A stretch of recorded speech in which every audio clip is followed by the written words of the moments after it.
Hello students, and welcome to our reading for this week. Last week was The Good Egg, and this week we have another book from Jory John and Pete Oswald called The Cool Bean, and I'm so excited to share that with you.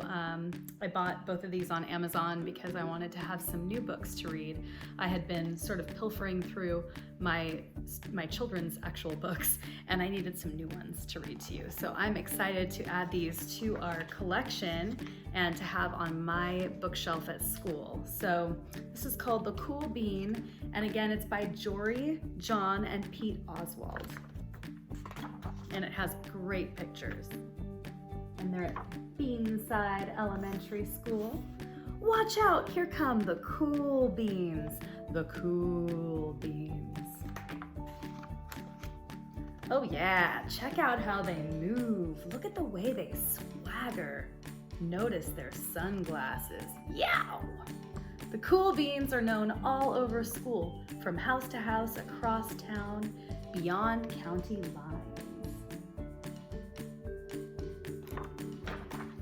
In the olden days last year, we were all one big pot of beans. We were a mixed bag, but somehow it worked. Yup, those were the good old days. Last year. Those beans, you know? And then we stopped seeing each other as much. That's just how it is sometimes. You spend less time together, even though you're not totally sure why. I watched as the beans I knew so well, the beans from my own pod, became the cool beans. Oh, they were so cool. One of them could play the guitar. Cool. One of them could draw the best superheroes. Cool.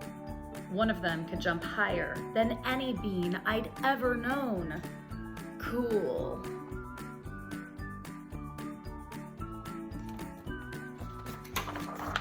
Me?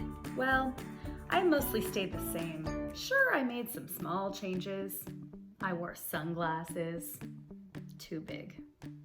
I slicked my hair back. Too slick. I strutted around. Ow. I swaggered. Oof. It's trying to be cool, huh?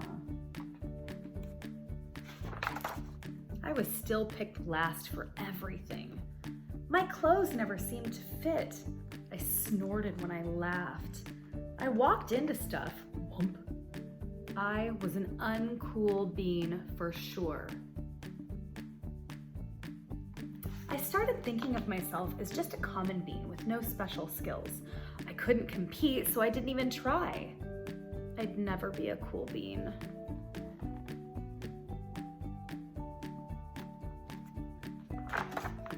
It seemed like there were two types of beans in the world. There were the cool beans and the beans like me. And look, he's sitting on Laguma Beach because beans are legumes. It's funny. Little play on words. The days all blended together. I lived my life and things were just okay. I took tests and ate lunches and mostly kept to myself. The cool beans continued being cool. I mean, sure, I missed them a bit, but it's not like I was going to say anything. I felt like all that coolness had gotten in the way of our friendship.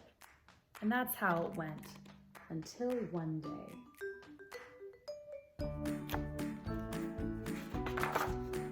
I was in the cafeteria. I dropped my lunch on my loafers. Oh no, not again.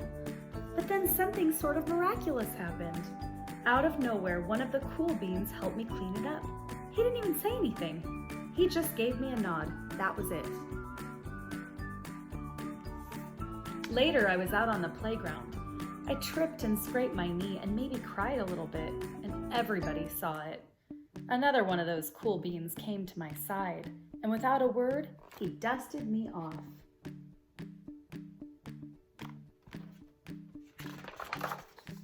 That afternoon, I was sitting in class. I wasn't really paying attention. I didn't notice, but our teacher had called on me. Everybody stared. I sat in silence. Nobody said anything. And then everybody just laughed. at me. That was it. After today, I was officially a has-been. A has-been. I like all the puns in this book. But then one of the cool beans stood up and came over to me. Everybody watched. She leaned in close and whispered, "Hey, the teacher asked you to read from page 32. Then she gave me a quick wink and went back to her seat. It was a small gesture, sure, but it was also everything." And they're reading The Great Gatsby. I walked home with a goofy smile on my face. I smiled all the way through dinner. That day made all the difference. It was a day that could have been really bad if not for the kindness of a few cool beans. It gave me a shred of confidence. That shred of confidence has continued to grow.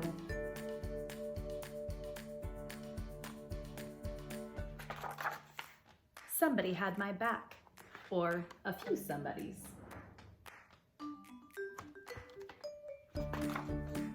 After that, I started hanging out with the cool beans again. How have you been? Get it? How have you been? Not all the time, but sometimes. At lunch, after school, even on the weekends.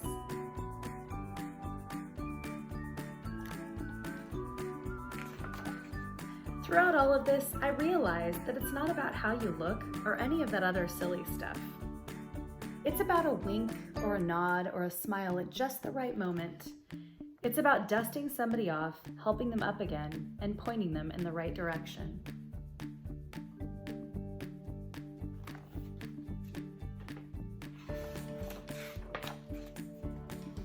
You need a hand? Yes, please.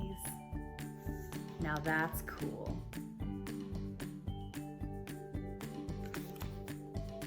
I like the way that Jory John and Pete Oswald kind of redefine what cool is. And really, being cool is being kind, and kindness is very important, especially in our world today. We need to be kind, we need to show that to others, we need to demonstrate it for the adults around us and for the kids around us, and it takes every single one of us to act like a cool bean, to help each other out. And yeah, you can still be cool, but helping each other and being kind to one another is truly the best cool statement you can make. So I hope our Mustangs this summer will be cool to each other and help each other out, and that we'll bring that idea into next year together.